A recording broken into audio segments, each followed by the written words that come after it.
I gotta have to whisper. Still too loud. I'm gonna blast these guys. That's good. That's better.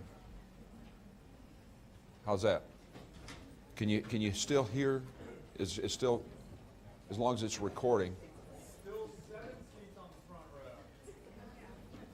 With no further ado, I want to introduce Jim Kirk, who has served as Georgia Tech's Executive Director of Budget Planning and Administration since 2000. He came to Georgia Tech from the University of South Carolina, where he was the budget director. Prior to that, Jim held various financial management positions in South Carolina state government, including Deputy State Director for both Department and Social Services and the Department of Disabilities and Special Needs State Budget Analyst in the Office of the Governor. He began his public financial management career as a budget analyst for Arlington County, Virginia, and has written a number of publications and taught many classes in the fields of public budgeting, finance, grants, and administration. Holds a master's degree in public administration from the George Washington University in Washington, D.C., and a bachelor's degree in economics from Vanderbilt University in Nashville, Tennessee. Jim, thanks for being with us. Okay, and we want to thank Rick for inviting us. Now, don't clap. No. Wait till I get done, and we'll see about it. Rick, we want to thank you for inviting us to your house, and we appreciate the great refreshments that you provided. Is everyone appreciative of that? Did you find the refreshments? I didn't either, but I'm told. Okay, all right. And actually, I see about 6 or 8 seats not on the front row, and I don't spit, so. But you all feel free if you want to stand back there. I'm going to start a show and tell real quick before I even get started. How many of you do budgets? Okay. So your main question is for the budget office, why don't you give us more time to do our budgets? You know, you give us this short time frame, and you don't always tell us what our true budget is before we have to submit it.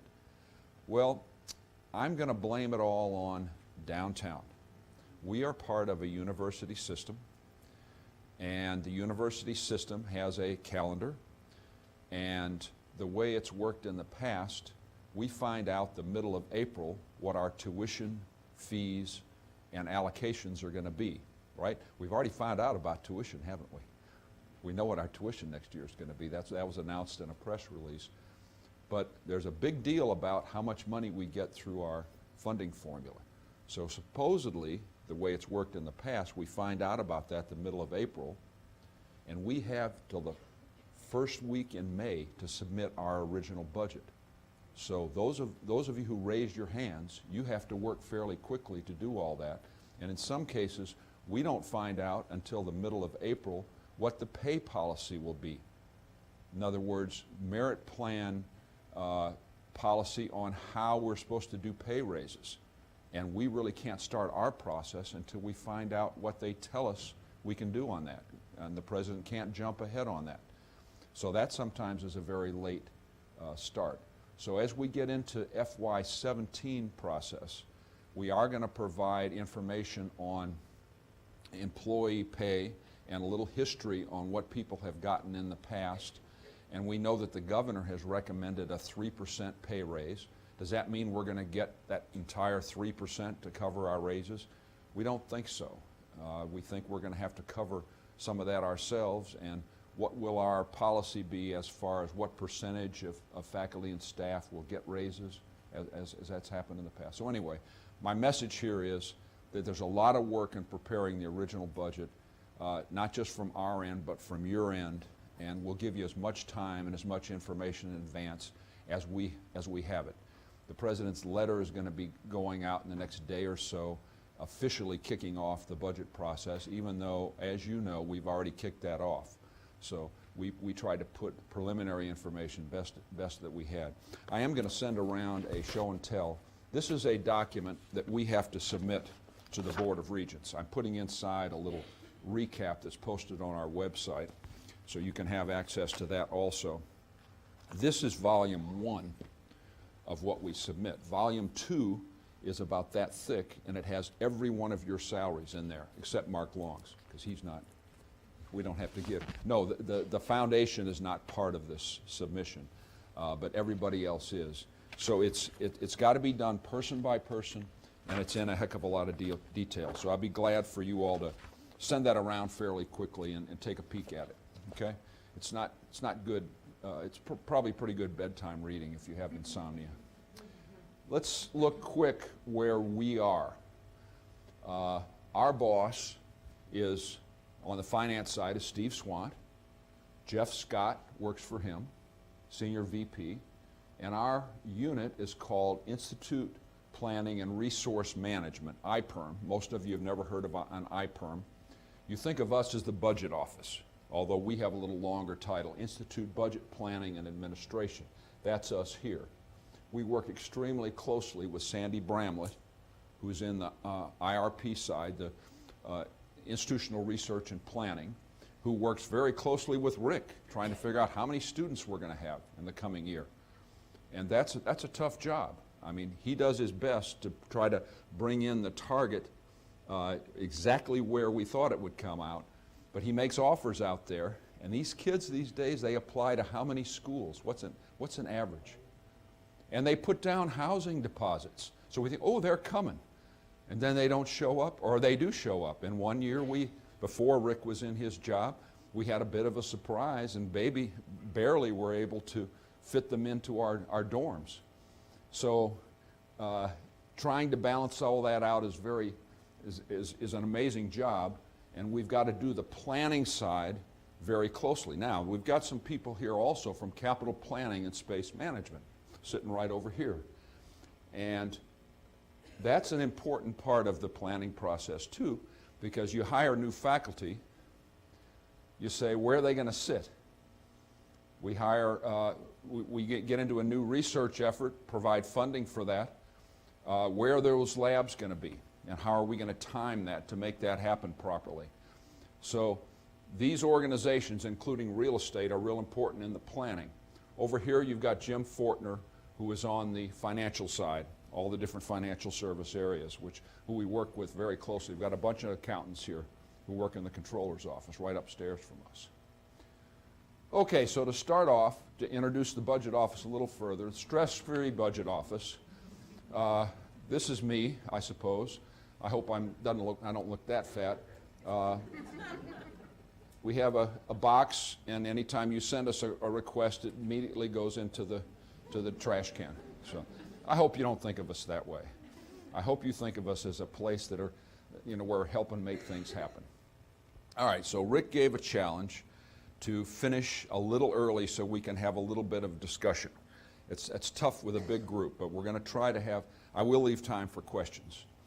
We're going to talk just the basics of the budget and accounting structure. Some of you all are not in the finance area. That's recognized. So we're going to give a quick lesson on that. And we have the controller's office represented. They're going to interrupt me and say, Kirk, you got it wrong there. Okay? So you all feel free. I can handle it. Building blocks of our operating budget. I kind of got tired of pie charts, so I decided to build it in blocks today. Okay, that hit me last Friday, and I thought about it all over the weekend. I said, I'm going to do blocks for these people, because we all understand that. Allowable uses of funding sources. That's going to be pretty short, because, no, I didn't mean that way. It's going to be short because it's a lot of detail involved with that, and I'm going to pass out a document that comes out of the controller's office that's about 8 pages long, maybe even longer, with all these columns and all these rows as to what we can spend our money on. And we've got the foundation folks sitting back here. That's a different ball game, but they're in this chart also because they send money over to units here on campus, and that money can be spent, but on different things. So the colors of money discussion is, first of all, what are the colors? And secondly, giving you some guidelines as to what we can spend things on, but not to answer all the questions. I'm not a procurement guy, so don't give me detailed questions about meals. Oh my gosh, employee meals. Now that's a complicated one, but I'm going to give you a great document that's out there and offer you to take a look at that. And then we've got to do a quick budget outlook. Where are we? What's it look like for next year? And what's this year's budget look like? So we'll do that fairly quickly. Okay, two principal budgets at Georgia Tech. And I'm leaving out, when I discuss this, our affiliate organizations, but I got two quick slides on that. So to explain to you that we do have affiliates here. How many of you here work for an affiliate of Georgia Tech? Just our foundation? Okay. Huh? Kind of? Okay. The affiliates are incredibly important to Georgia Tech, and we'll get into that a little later. So first of all, we've got the operating budget. That's what we're going to discuss today. That's our main focus. We do have some folks from facilities here, so they've got to deal with the capital budget. How do we handle that money? And that's a different color of money, and there are different rules about that. And some of those rules relate to what can our facilities department do without doing a mother may I down to the Board of Regents. So there's a real close relationship there that has to occur. Second part is the capital budget. Now, our operating budget, all the colleges, our research institutes, our student support facilities, administrative support, that's us. Capital budgets, EBB construction. If you haven't been over to that building, go take a walk through there. Pretty amazing. Price Gilbert Library, that project is now on hold. You all have read in the papers all about that, so we won't get into that. And we've got a big campus dining project coming up on the west side of our campus. So there's always stuff going on this campus to inconvenience the students, right? That's just to make the students mad. We keep the campus all torn up. Is that why you all do that? We're not moving anywhere if we don't have construction on our campus. Okay, keeping going on the same theme. We do our budget and accounting by major fund area. In the government sector, in the nonprofit sector, we do fund accounting. Not fun accounting, but fund accounting. Basically, we have pots of money that can only be spent on certain things, and there are rules about crossing over one to the other. Resident instruction is something I bet very few of you have ever heard of. This is a term used by the state, and it means our core operations. Research, instruction, facilities, administrative support, student services, all that is in resident instruction. And most of us here in this room are part of that budget. Okay? Then we have state earmarked funds coming over from the General Assembly that fund GTRI. We've got any GTRIs here today? Okay. Well, you're it, man. You're going to have to take the report back that we did mention you at least. And we have Enterprise Innovation Institute. Any of you guys here from EI Squared? Okay, they change their name every couple years, so you don't have to. That won't be on the test. But they get funds that have to be segregated from the rest of the budget. Okay, it's not that they have different rules about spending the money. Their rules are pretty much the same as the rest of us. Okay, then we have student activities. Students pay a student activity fee, and it's got to be segregated in a separate fund, and it goes to fund the CRC, Student Center, and student clubs and organizations, and like student government. Then we have our businesses, our auxiliary enterprises. Includes parking, transportation, housing, dining, student health, retail. Who's here works in an auxiliary area? Okay, where do you guys work? Where? Student Health Center, okay. They are expected to stand alone. They do not get money from resident instruction. They do not get money from tuition, but they charge fees for their services. Our retail operation has become pretty extensive. When you think about Tech Square, the whole south side of 5th Street we own and lease out. And I just close, okay, here we go. So another term that may be new to you is called GenOps, General Operations. This is what most of you think of as state funds. Most of you think it's either state or it's sponsored, or it's state and it's foundation. Well, that's a little bit of a misnomer. State, as you all think of it, includes 4 different pots of money. It includes state appropriations. but it also includes tuition. It also includes indirect cost recoveries, and it also includes student fees such as the SIF, the Special Institutional Fee, which our students just love, right?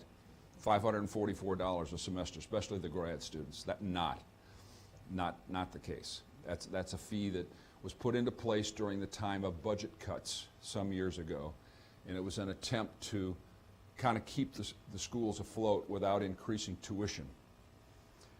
So all this money typically is spent in the same way. Now, why do we have these 4 different pots? Because some years ago the state abolished our general fund. It said, no, you don't have a general fund anymore. We want to know exactly where you spend your state money.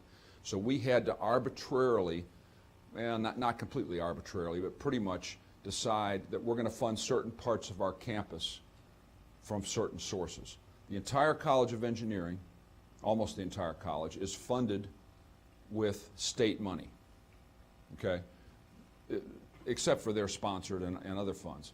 Then you go over to the College of Computing, they're funded with tuition money. No difference to them.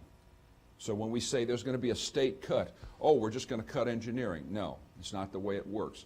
It's all the same color of money as far as budgeting goes. Now, from the accountant's standpoint, it all has to be kept straight, and we have to make sure we balance out at year end. This document that I've sent around, our budget, that ends up getting approved by the Board of Regents, and we have to have a certain amount in each one of these pots, and at the end of the year, we need to make sure we don't exceed those funds. All right, moving ahead, we have projects, which is our lowest level of accounting at Georgia Tech, and we have something called program and functions. These are required by the U.S. Department of Education, and every time you set up a project, you specify whether it's instruction, research, public service, or different support areas. And all those data are collected, and IRP has to report that to the federal government every year, so we can be compared with other institutions. And then we have something, of course, at Georgia Tech called account numbers, which basically specifies personal services, supplies, the type of things that we're buying. So all of these data are in the computer for every single purchase that we make at Georgia Tech. Affiliate organizations. The affiliates are not technically part of the budget that we submit to the Board of Regents, but they are part of our financial statements now. Didn't used to be, but they are now wrapped in with us, so they're part of us. We have, they're legally separated nonprofit organizations. There are contractual agreements between Georgia Tech official and the organization itself. They function individually, yet they coordinate for the benefit of the students and research and our entire activities at Georgia Tech. There's a great link here, and Rick will make this presentation available to everyone, and you'll be able to go to that link that's Pat McKenna maintains. We're extremely careful in handling those transactions. When we cross over, we sometimes have some problems. Mark, you want to add anything to comment about your relationship with us?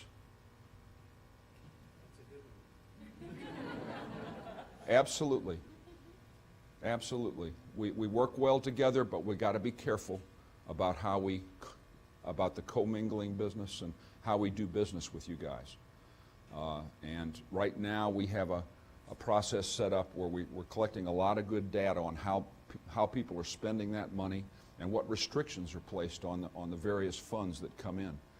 Because when we get to how do you spend the money, the main thing with the foundation funds is, what did the donor say? Did the donor say you can spend it on that or not?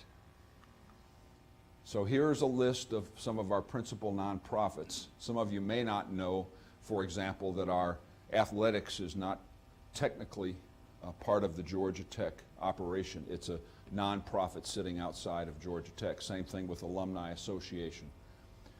This is basically our bank, GT Facilities, Inc., that has the authority to borrow money on a low interest rate basis. And then basically be our landlord and lease facilities back to Georgia Tech. So I'm not going to dwell on this part of it because it's really not part of our presentation today. Okay, building blocks. I'm going to start with what we call our E&G budget, educational and general. And I'm leaving out one piece, and I'll add that to the next building block part. Start with tuition, $360 million.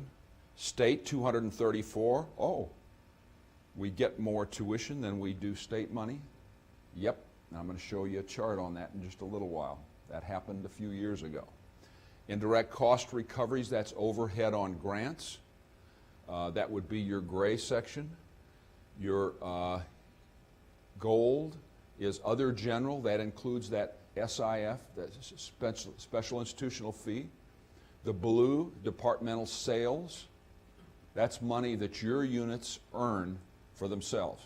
When Pam over in communications charges somebody for a service that they provide, she gets to keep that money and use it to help cover the expenses of providing that service. Okay? When a academic unit has a chemical supply operation and sells those supplies to another department, they then retain that money and it goes back in to fund that operation. There are different rules about how DSS works. The green is sponsored. Obviously the biggest bar, that's the grants and contracts. Now this is for the whole institute. So GTRI, your money's in here as well as money from the College of Engineering. Then the final little blue bar is the student activities operation, where the students contribute basically to operate services to their benefit. So I add this, boy, that kind of gets you, doesn't it? Don't look at both sides. They're the same, right? Isn't that the way this thing works, Rick? Okay, that's pretty cool. How'd you do that? It's unbelievable. It's unbelievable. Auxiliary services, that's what I've added here. Our auxiliary operation is pretty big. One of the reasons why is we provide a lot of housing for our students. A lot of our kids live on campus, and that's an expensive operation. Now, there'll be more and more private sector housing opportunities out there, but we still don't have any trouble filling up our dormitories at Tech. Okay, so $1.5 billion. That's the size of our operating budget. Now, the other way to look at the 1.5 is by unit. This is our resident instruction piece, the biggest piece of our budget, with our colleges in there and all our facilities operation. I see we got some facilities guys here. We're all in here, even though it's called resident instruction. That's the way the state labels this. Then we have the GTRI slice, huge operation, applied research, all those Defense Department grants, so forth. And then we have Enterprise Innovation Institute, then we have student activities, and then auxiliary in the blue bar up here. So just another way to slice our budget. Okay, back to the building blocks. Let's look at the resident instruction piece, which is $1.04 billion. Ha, the numbers match. Sometimes you get lucky.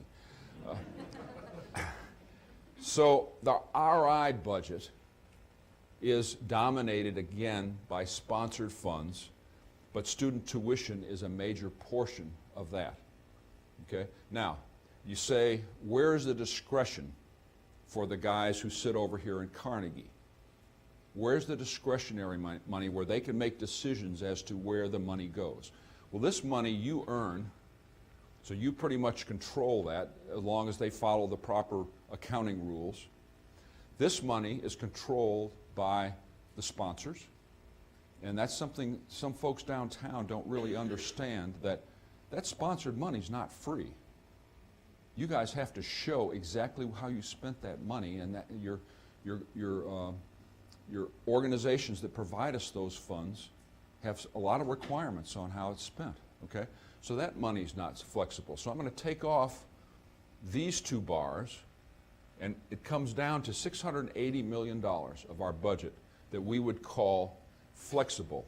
See, I've taken this blue section, that's our Gen Ops budget, or our general fund budget, and that shows over here, basically breaking that down even further. So as the guys in Carnegie sit down and build the budget for FY17, their focus is going to be right there, because the GTRI piece, heavily dominated by sponsored funds, EI squared, heavily dominated by the projects that they do in the economic development business.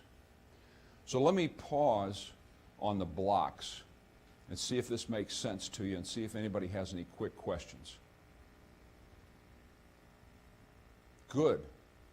Let's keep going. So I had to provide my pie charts, you know. We'll get over them, we'll get over this real quick. So this will be in your package, and this is again for the entire budget of Georgia Tech. Sponsored, tuition, state.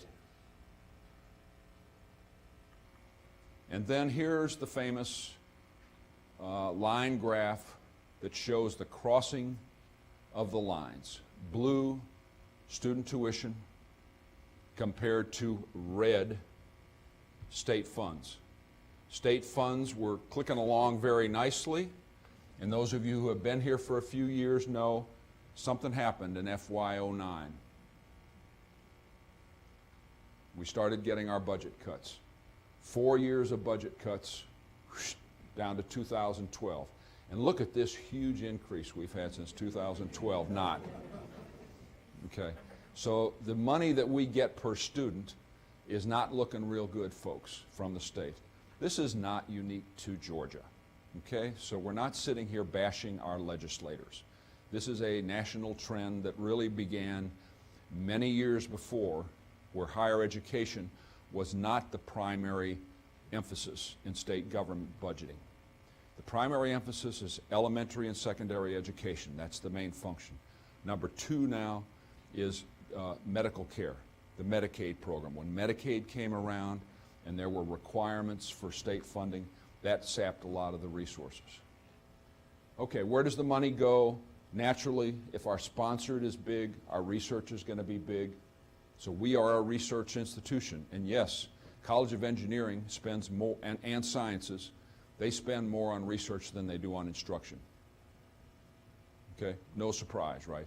All the other colleges, though, spend more on instruction than they do on their research. Okay, so where do we spend our money?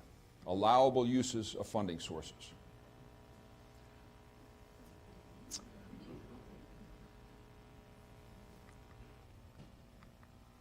All right, allowable cost matrix. Now I'm going to do a little clicking here in a minute, so I'm going to step back to the lectern.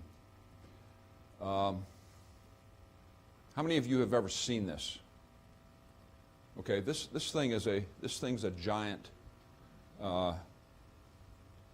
document, and I'm going to start one in the back. And we'll just pass it around, let you take a peek at it. If you guys would make sure that gets back through. Just this will not be on the test, so you don't have to learn all this.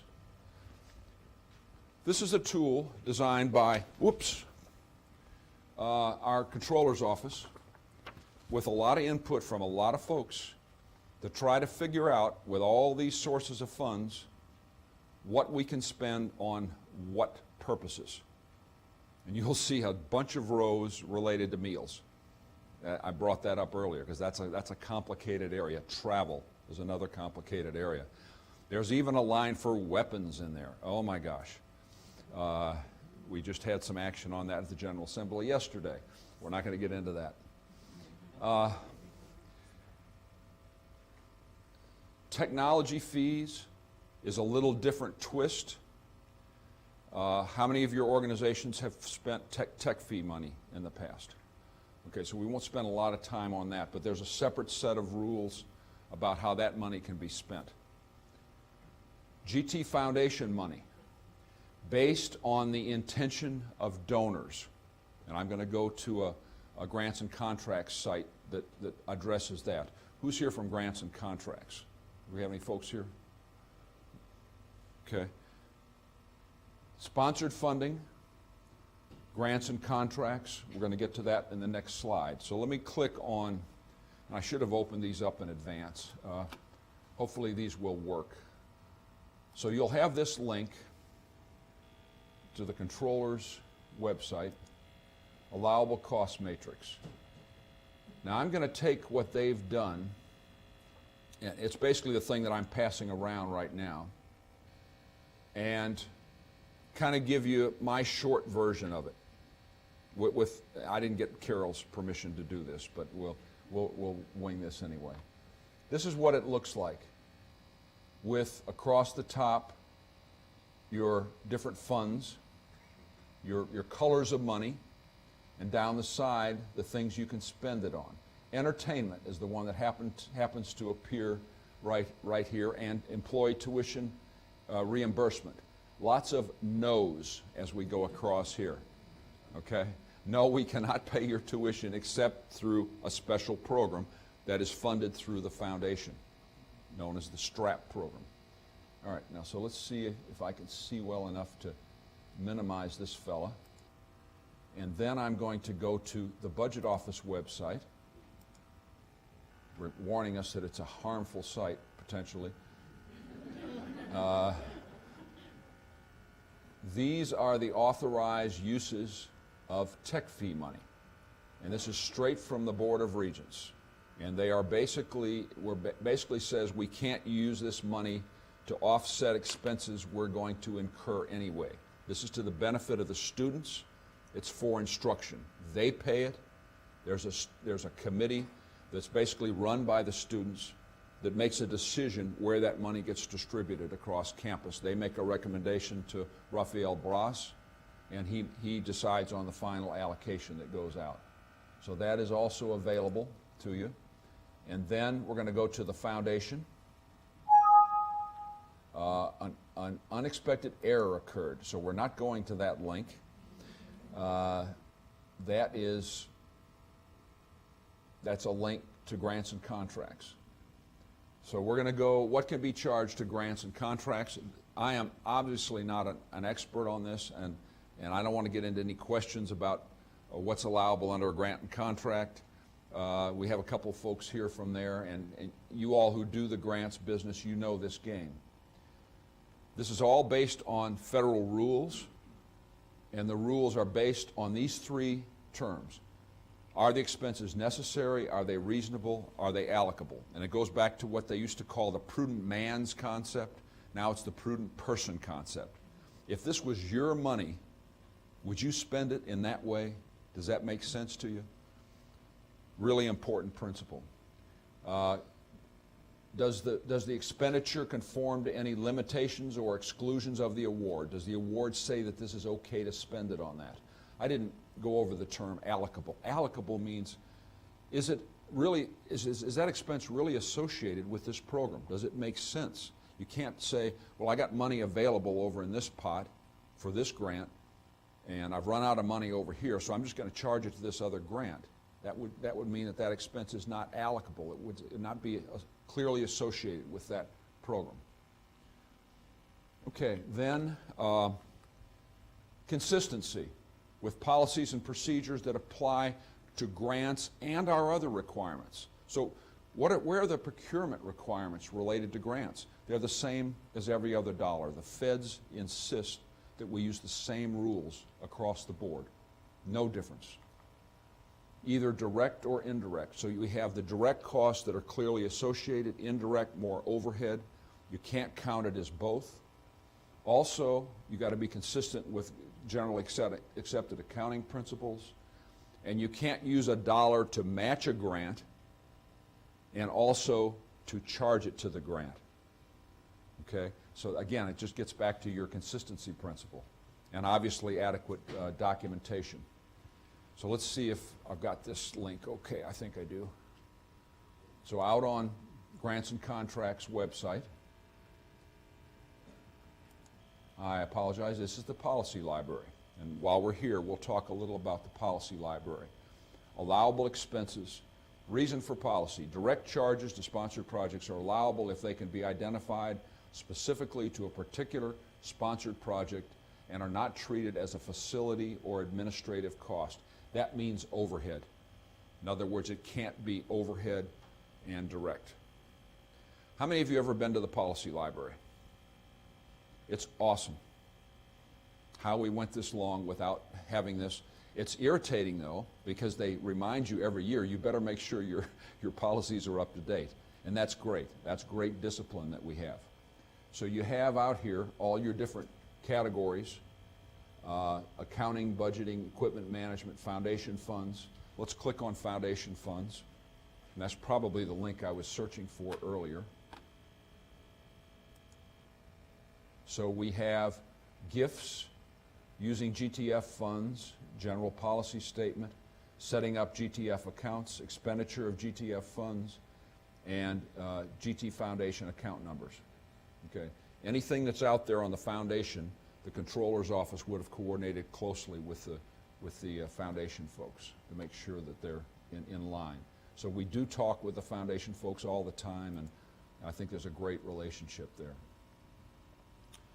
Now, before I move on, I'm going to go to the allowable cost matrix for a second. Let's see if I can do this. Yes. So let's make this a little bigger here, folks. So this is what the matrix looks like. It's a I won't call it a monster because I don't mean to make it a negative thing, because it's got a lot of information there. I'm going to boil it down a little more here. I hid some columns and I focused on state appropriations, indirect cost recoveries, tuition funds, and other funds like the SIF. And I'm calling all of these Gen Ops funds. And as you read down the matrix, you will see that these are pretty much the same guidelines for all four of these colors of money. Okay? Come down to employee tuition reimbursement. No, all the way across. Entertainment. We have some caveats there with our student activity funds, where there can be allowable funds. They're agency funds. We won't get into what those are, but it's really money that we're holding for other people. This is a great one. I love that you guys put this in there. Fan or heater for individual employees. Come on. You guys really had to put that in there? Huh? Huh? And of course, we have two different things coming out of facilities.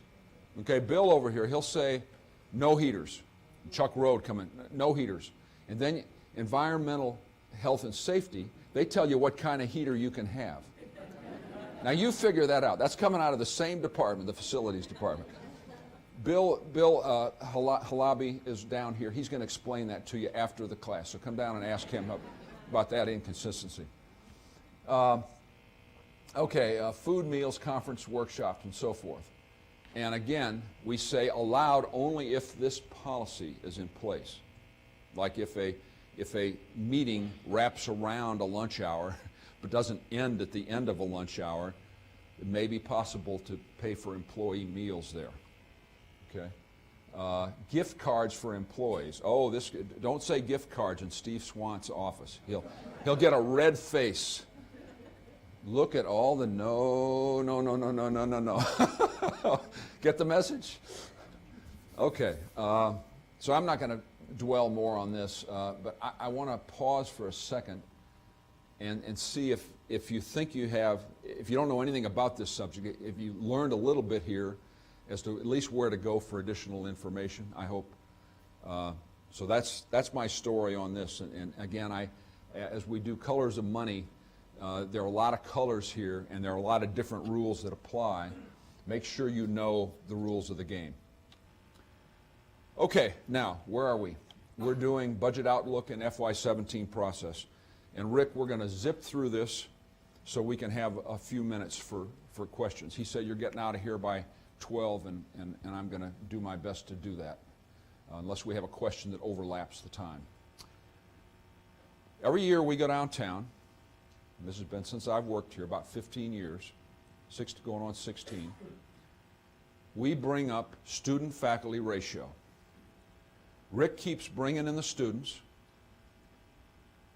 And we keep trying to teach them, and we try to provide enough resources where they have a great experience here at Georgia Tech. Now, I'm not talking about rankings here or any of that business. I'm talking about a good, strong experience where they get the classes that they need. We want students to graduate in 4 or 5 years, but if we don't provide the classes for them, they're not going to be able to. We want them to have quality education, but we can't have a 30-person lecture class and a class that ought to be a seminar. So student-faculty ratio, and this is computed by Sandy Bramlett's office, and it's a little complicated how it's computed. We see that the student-faculty ratio has slipped considerably over the past 10 years. And what does it mean? It means larger classes, it means fewer class sections, and it means less contact between the faculty member and the student. So this is very bothersome, and every year we go to the board, and we made a special pitch this year, even including a consideration of a tuition increase, yes, that we need the money. If we're not going to get it from the state, we need to be able to charge students a price that is not out of the sky. We are very competitive with our peers as far as the tuition. We are actually, as far as in-state tuition goes, we're below our peers.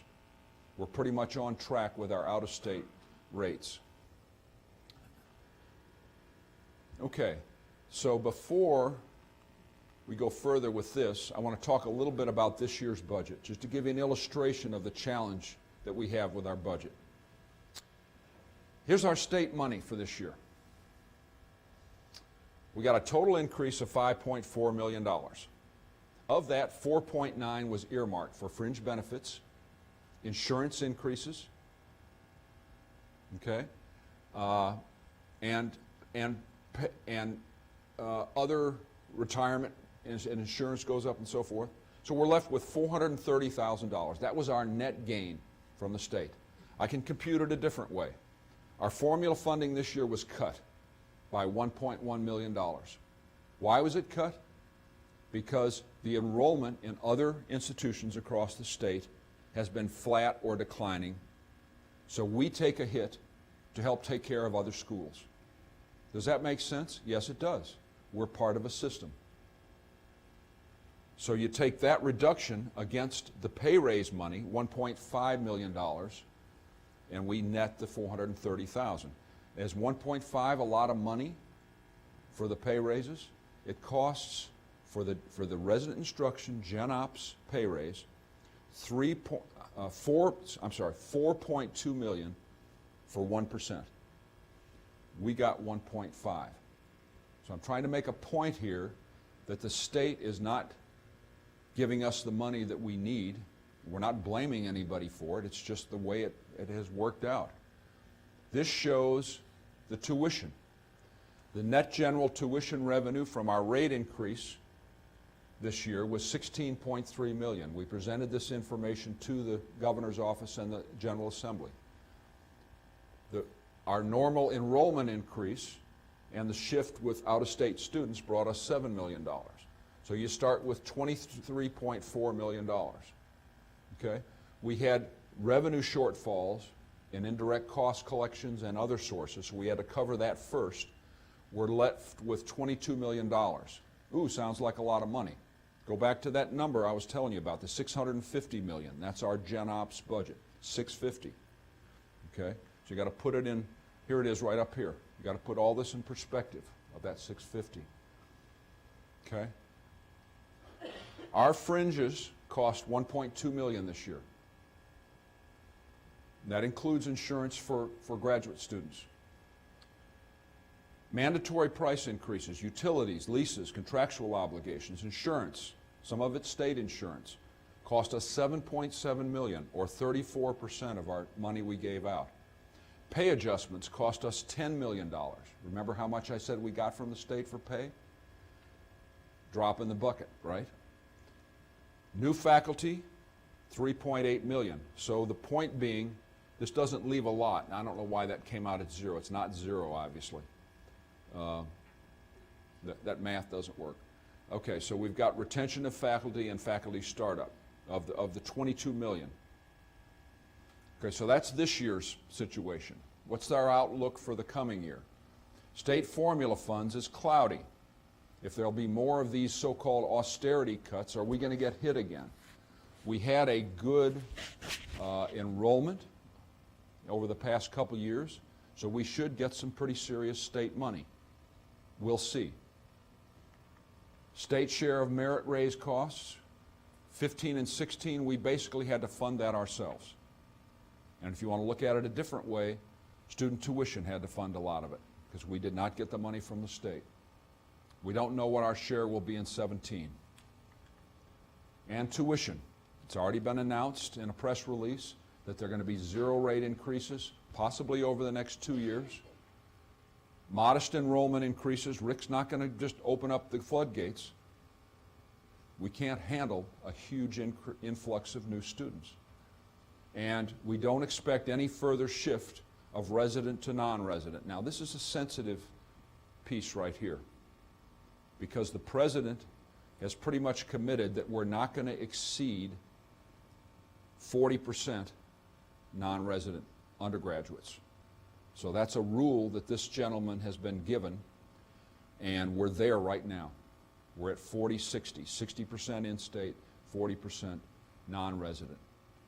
So that's a really fine balancing act to be able to handle. Revenue factors.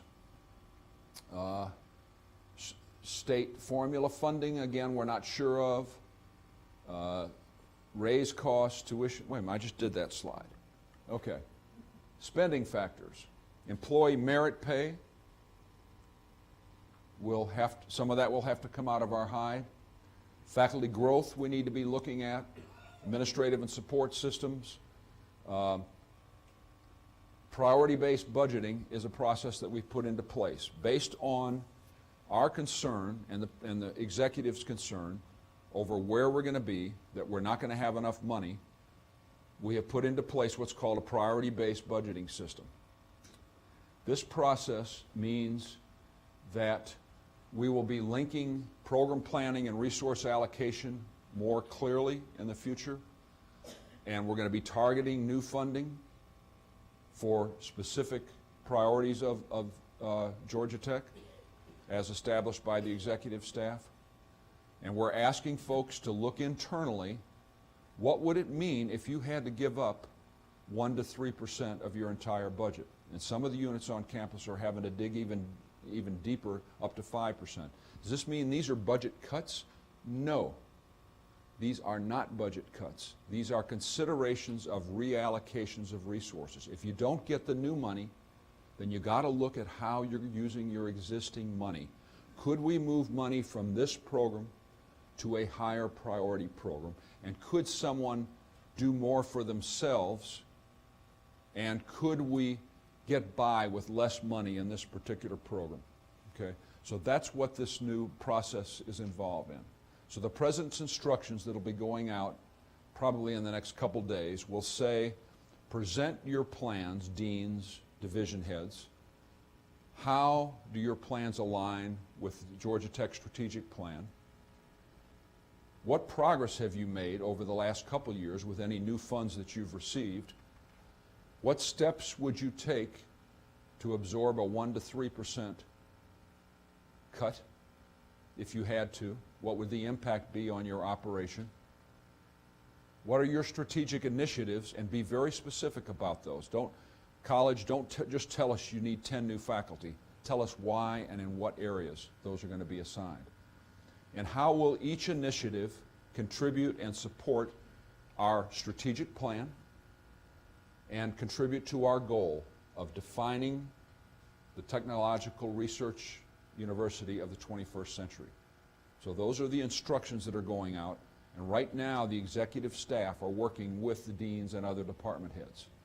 And if all else fails, we turn to our accountants and we say, okay, it's up to you, Miller. The only thing that can save us is an accounting breakthrough.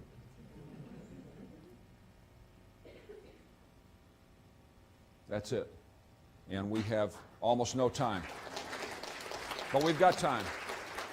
I'm going to, since I'm standing up here and I got the mic, you know, and I got this clicker, we might take, you know, little extra time. All right, questions, comments, concerns?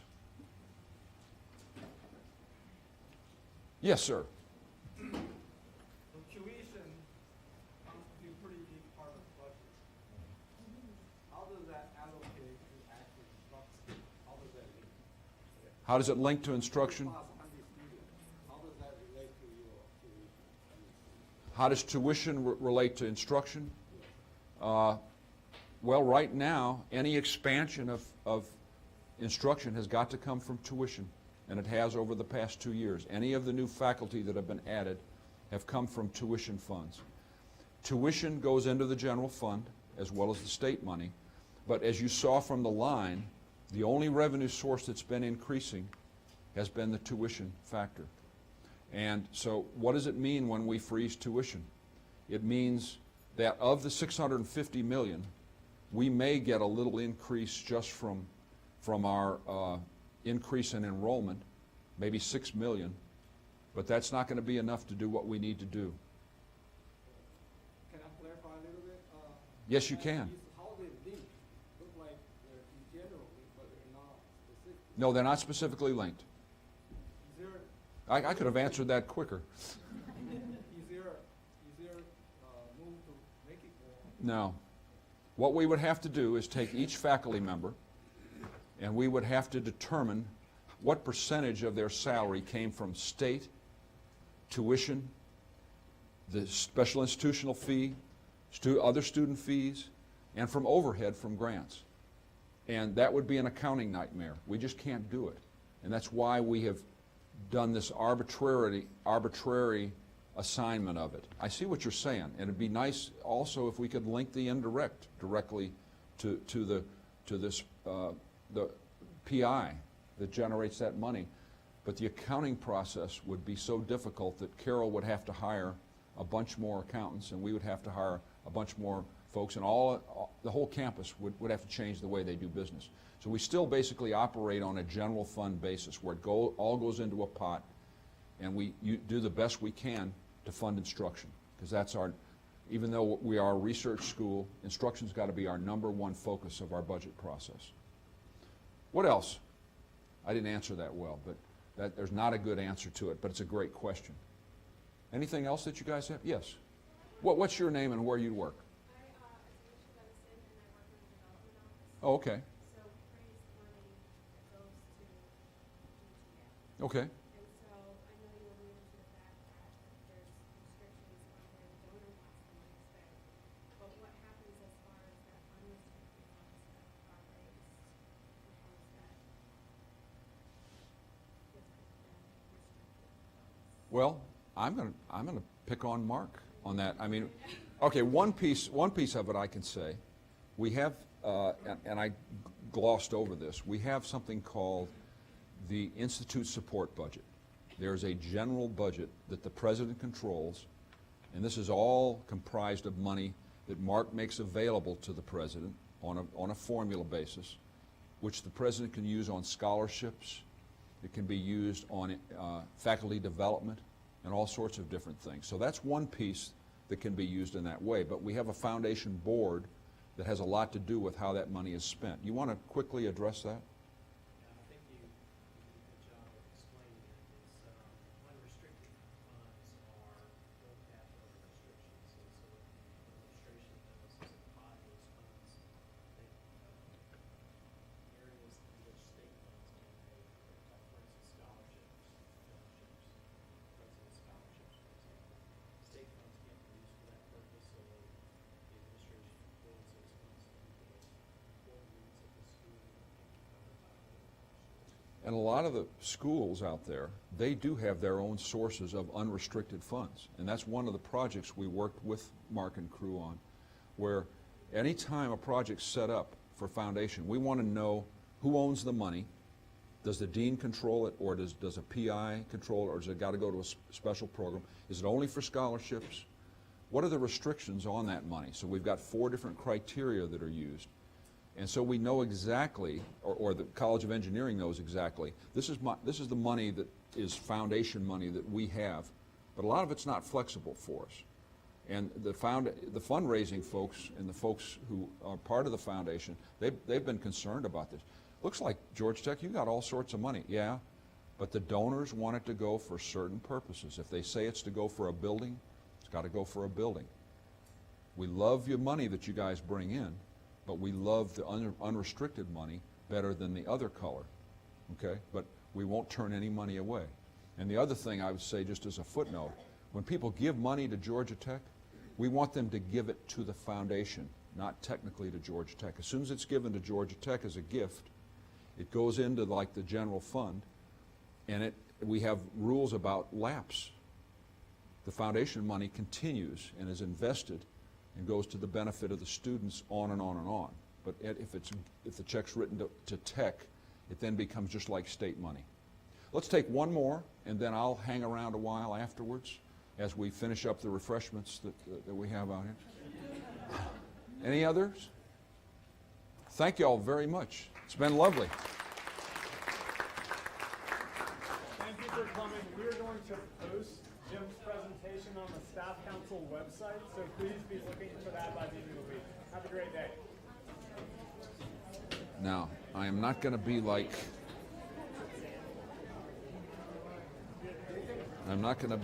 what's his name?